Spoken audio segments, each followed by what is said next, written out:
अस्सलाम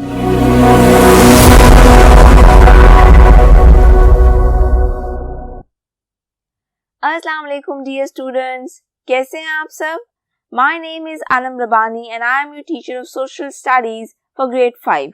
बच्चों, हम पढ़ रहे थे chapter number 5 about our country and today we will talk about our problems and the role we can play as good citizens of our country. तो चलिए शुरू करते हैं। आज हम बात करेंगे अपने प्रॉब्लम्स के बारे में, यानी कि पाकिस्तान को किन प्रॉब्लम्स को फेस करना पड़ता है। सो सम ऑफ आवर मेजर प्रॉब्लम्स, यानी कि हमारे जो मेजर प्रॉब्लम्स हैं, जो ज्यादा बड़े प्रॉब्लम्स हैं, उनमें से पहला प्रॉब्लम है इलिटरेसी। इलिटरेसी हम कहते हैं कि आपकी बहुत सी आवाम अनपढ़ होती है, इसको हम कहेंगे इलिटरेसी, पढ़ा लिखा ना होना। लिटरेट हम उस शख्स को कहते हैं जो पढ़ा लिखा होता है, तो इलिटरेट जो पढ़ा लिखा नहीं है, एंड इलिटरेसी यानी कि आपकी जो परसेंटेज है अनपढ़ पॉपुलेशन की वो ज्यादा है। अब इलिटरेसी की वजह से और बहुत से प्रॉब्लम्स होते हैं।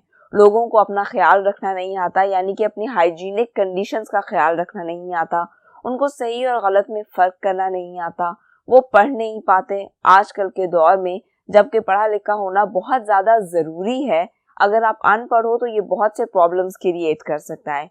यहाँ तक कि अगर आपने कोई चीज भी खरीदनी है, अगर आपने किसी को लिख कर देना है कि क्या लेना है तो भी प्रॉब्लम आ जाती है। अगर आपने कहीं पे सिग्नेचर्स करने हैं तो भी प्रॉब्लम आ जाती है। इसके अलावा अगर आप कहीं बैंक्स में जाते हो या हॉस्पिटल्स में जाते हो, वो आपको डिफरेंट फॉर्म्स देते हैं कि प्लीज ये फॉर्म फिल कर दें, तो वहां पर भी अगर आप पढ़े लिखे नहीं हो तो ये चीज आपके लिए प्रॉब्लम क्रिएट करती है। ऐसे में आपको दूसरे लोगों पर डिपेंड करना पड़ता है या किसी ऐसे शख्स पर डिपेंड करना पड़ता है जो कि पढ़ा लिखा हो, जो फिर आपके साथ रहे, आपको गाइड करता रहे।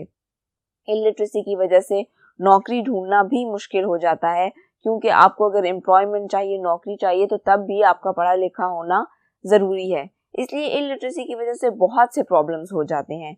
एक पढ़ा लिखा इंसान बहुत सी सिचुएशंस को इजीली समझ लेता है, लेकिन अगर आप पढ़े लिखे नहीं हो तो आपके बहुत सी सिचुएशंस को गलत समझते हो या आपका पर्सपेक्टिव बहुत ही डिफरेंट होता है as compare to the educated persons.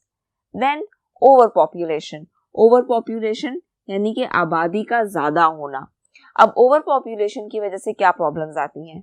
Over population की वजह से आपकी रिसोर्सेज ज्यादा यूज होती हैं, यानी कि इलेक्ट्रिसिटी, गैस, पानी, ये जितनी भी आपकी रिसोर्सेज हैं ये ओवर पॉपुलेशन में ज्यादा यूज की जाती हैं। ऑब्वियसली अगर आपकी आबादी ज्यादा है तो डिमांड भी ज्यादा होगी, लेकिन सप्लाई उतनी ज्यादा नहीं हो पाती। फिर ओवर पॉपुलेशन का मतलब ये भी है कि आपको ज्यादा से ज्यादा घर बनाने हैं, ज्यादा से ज्यादा सोसाइटीज बनानी है ताकि लोग वहां पर रह सकें। ऐसे में फिर आपको कई जंगलात काटने पड़ते हैं, कई जगह खाली करानी पड़ती हैं ताकि वहां पर कंस्ट्रक्शन की जा सके। और इसके अलावा ओवर क्राउडिंग हो जाती है, ट्रैफिक जैम्स होते हैं, क्योंकि ऑब्वियसली अगर आपकी पॉपुलेशन बढ़ती जा रही है तो फिर उसमें ट्रैफिक भी बढ़ती चली जाती है। इसके अलावा पोल्यूशन भी बढ़ती चली जाती है कंजेशन की वजह से। फिर डिफरेंट फॉर्म्स ऑफ पोल्यूशन आ जाती हैं। कंजेशन मतलब तंगी की वजह से। अगर आपकी पॉपुलेशन ज्यादा है और आपके पास रहने की जगह कम है तो फिर आप तंगी में आ जाते हो, जगह तंग पड़ जाती हैं, लोगों को मुश्किल हालात में रहना पड़ता है। और आपकी गवर्नमेंट भी एक हद तक आपको रिसोर्सेज दे सकती है, लेकिन अगर मुसलसल तेजी से आबादी बढ़ती रहेगी तो फिर ये चीज गवर्नमेंट के लिए भी प्रॉब्लम क्रिएट करती है। Then let's talk about unemployment. Unemployment का मतलब होता है आपके पास नौकरी ना होना, बेरोजगारी होना। अनएम्प्लॉयमेंट की वजह से भी बहुत से प्रॉब्लम्स आते हैं। सबसे बड़ी बात जो कि आजकल बहुत कॉमन है, दैट इज डिप्रेशन।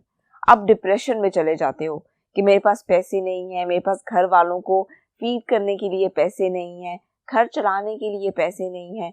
इसकी वजह से लोग डिप्रेशन में चले जाते हैं, परेशान हो जाते हैं। फिर अनएम्प्लॉयमेंट की वजह से फरागत होती है, लोग फारग रहते हैं।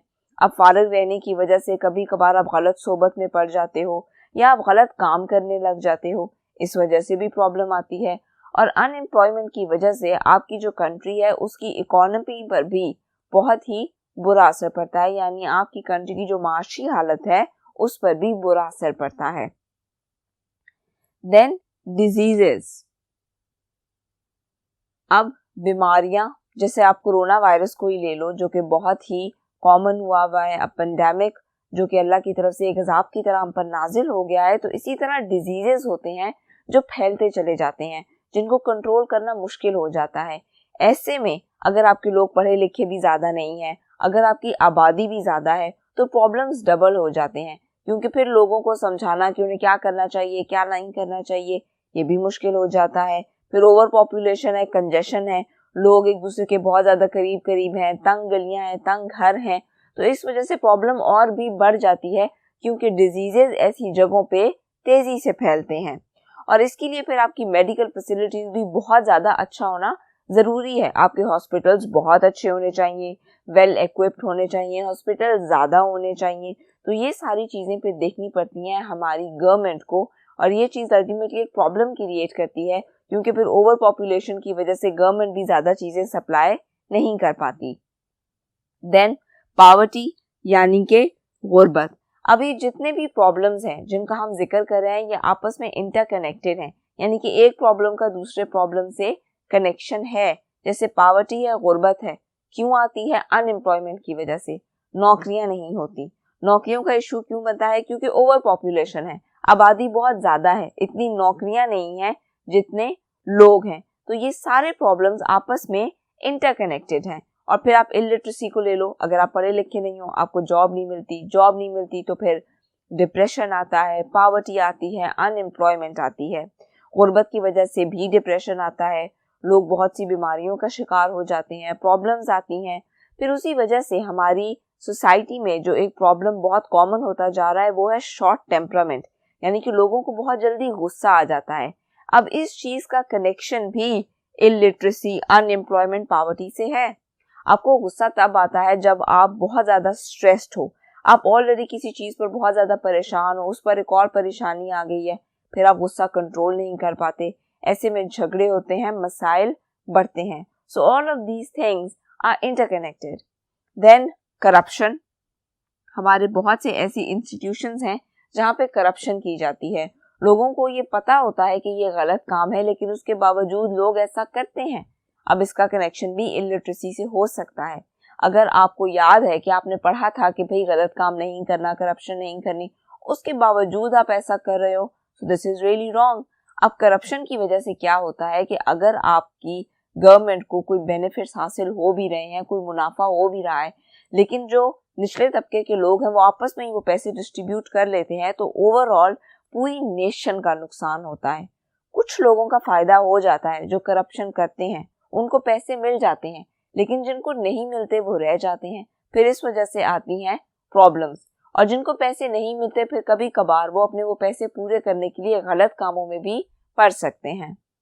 देन एनर्जी क्राइसिस, यानी कि हमारी जो एनर्जी रिसोर्सेज हैं वो भी कम पड़ जाती हैं। जैसा कि आप देख सकते हो, इलेक्ट्रिसिटी की लोड शेडिंग, गैस की लोड शेडिंग, वाटर का प्रॉब्लम, कराची में बहुत प्रॉब्लम आया पिछले कुछ दिन। तो ये सारे प्रॉब्लम्स तब आते हैं जब आपकी पॉपुलेशन बहुत ज़्यादा हो गई है, डिमांड ज़्यादा है लेकिन सप्लाई कम है।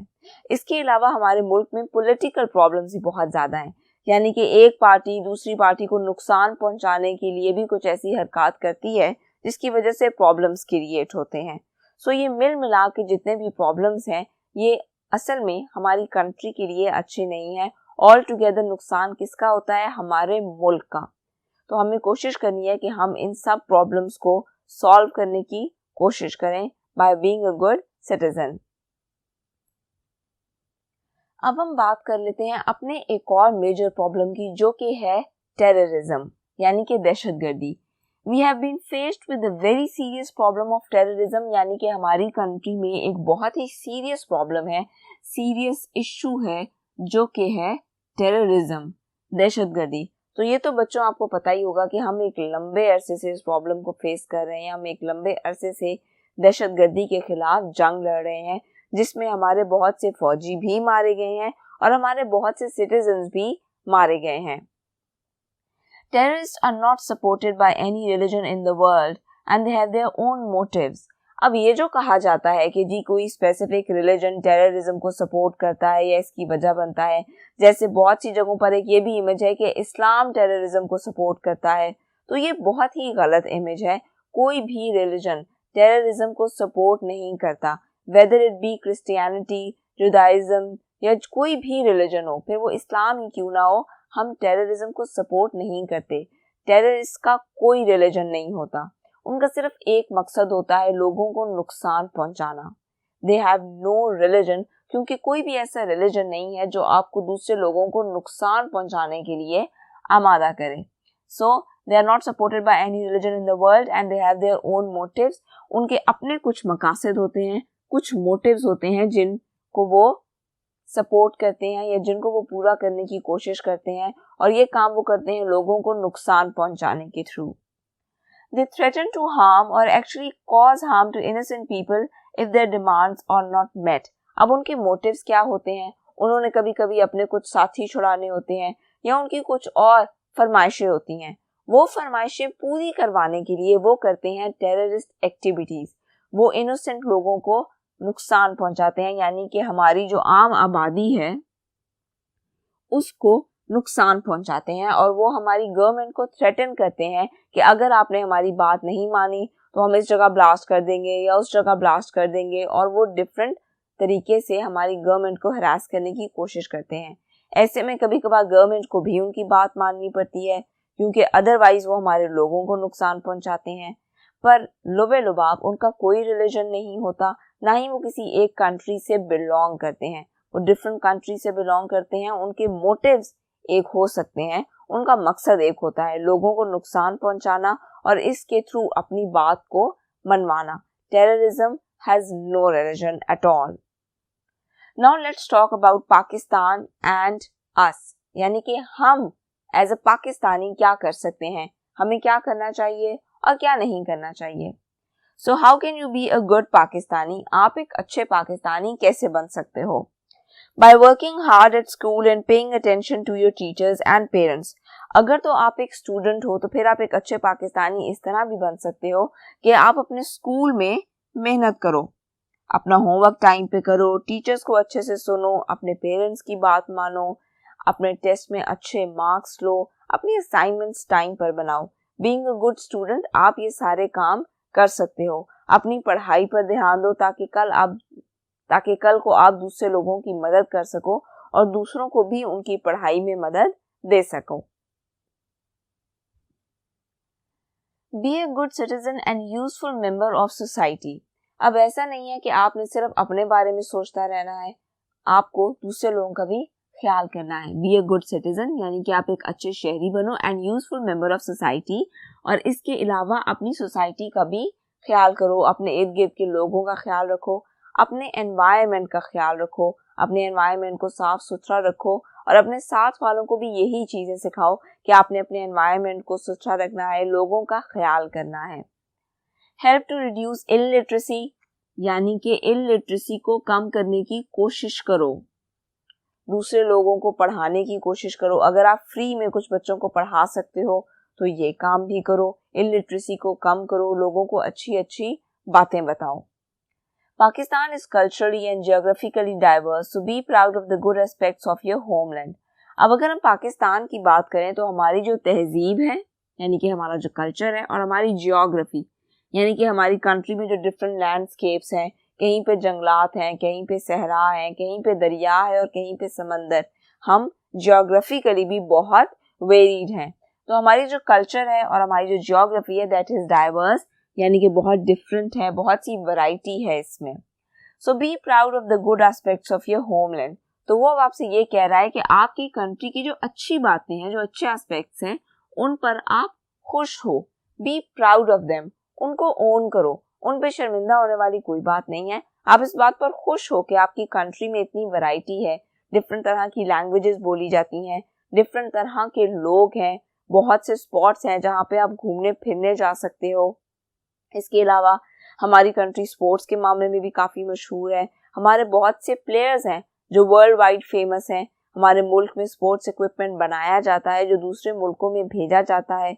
हमारे बहुत से ऐसे फ्रूट्स हैं जो एक्सपोर्ट किए जाते हैं क्योंकि वो बहुत ही मज़े के होते हैं और पूरी दुनिया में फेमस हैं। हमारे मुल्क से कपड़ा भी दूसरे मुल्कों में भेजा जाता है।